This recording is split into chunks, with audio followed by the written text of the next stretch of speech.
छाया और उत्सव बहुत ही अच्छे दोस्त हैं। दोनों साथ में पढ़ाई भी करते हैं और साथ साथ खेलते भी हैं। छाया को विज्ञान में बहुत दिलचस्पी है और उत्सव को नई चीजें जानने की खूब उत्सुकता है। एक बार दोनों छाया के कमरे में पढ़ाई कर रहे थे, लेकिन उस दिन उत्सव का मन पढ़ाई में लग नहीं रहा था। तभी उसकी नजर कमरे में ड्रेसिंग टेबल के शीशे के ऊपर पड़ती है। तुम शीशे में क्या देख रहे हो उत्सव?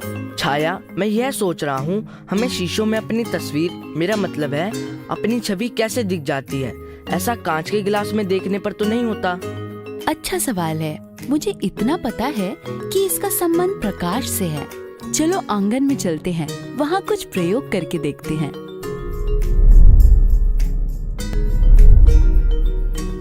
उत्सव, क्या तुम महसूस कर पा रहे हो कि बाहर हमें ज्यादा साफ दिखाई दे रहा है?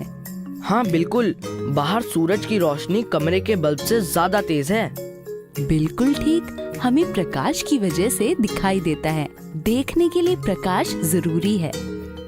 जब रोशनी किसी वस्तु से टकराकर हमारी आंखों पर पड़ती है, तब हम उस वस्तु को देख पाते हैं।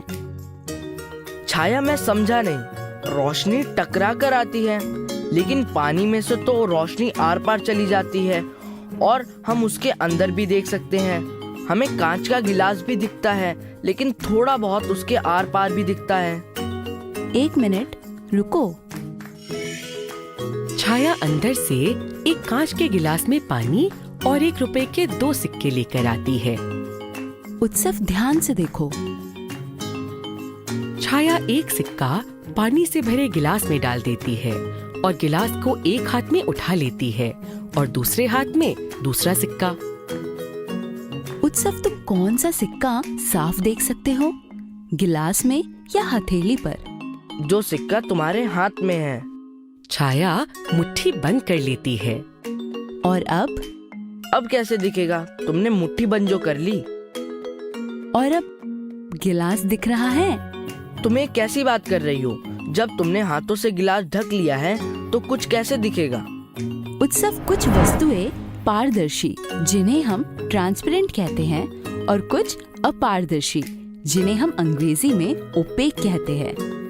जिन वस्तुओं में से प्रकाश गुजर सकता है वो पारदर्शी होती हैं, जैसे कि पानी, साफ शीशा और कई प्रकार की प्लास्टिक से बनी वस्तुएं, जैसे पानी की बोतलें।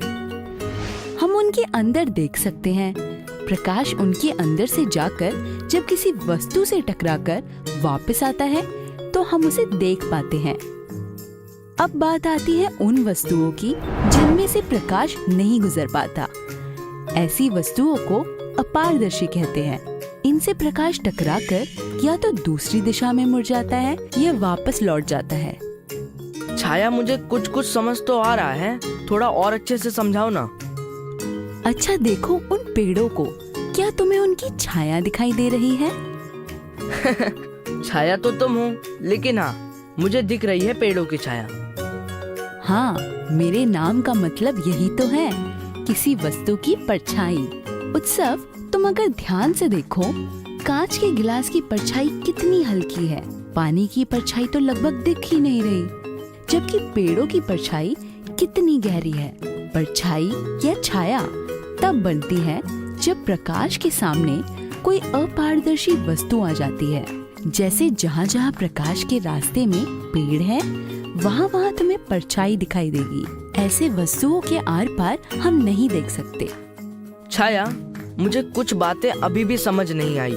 जैसे आम शीशे तो पारदर्शी होते हैं, लेकिन फिर ड्रेसिंग टेबल के शीशे में हमें अपनी तस्वीर कैसे दिखती है? उत्सव, ये सवाल थोड़ा कठिन है, मैं तुम्हें कैसे समझाऊं? अच्छा चलो, हम अपनी विज्ञान की पुस्तक की मदद लेते हैं। छाया अपनी विज्ञान की पुस्तक लेकर आती है और उसे खोलकर देखने लगती है। हाँ, मैं यही चीज तो भूल गई थी। उत्सव, पारदर्शी और अपारदर्शी वस्तुओं के अलावा कुछ वस्तुएं अपरभासी भी होती है। इनमें से प्रकाश पूरी तरह आर पार नहीं जा पाता, किंतु कुछ हद तक जा पाता है। जैसे हल्का कागज, हल्का कपड़ा आदि। अच्छा, समझ गया, लेकिन मेरे सवाल का जवाब अभी भी नहीं मिला। बता रही हूँ, थोड़ा सब्र तो करो और शीशे के सामने खड़े हो जाओ।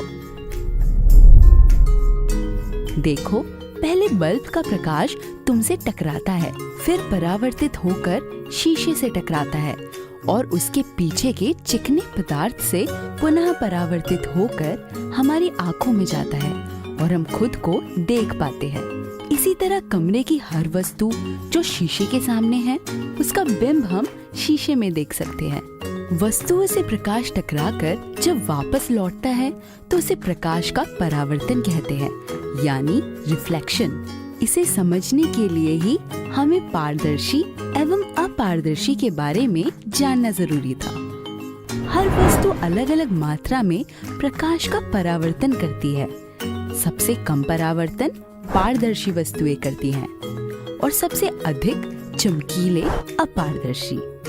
इनके बीच में पारभासी वस्तुएं आती है, जो वस्तुएं उन पर पड़ने वाले लगभग सारे प्रकाश को परावर्तित कर देती हैं।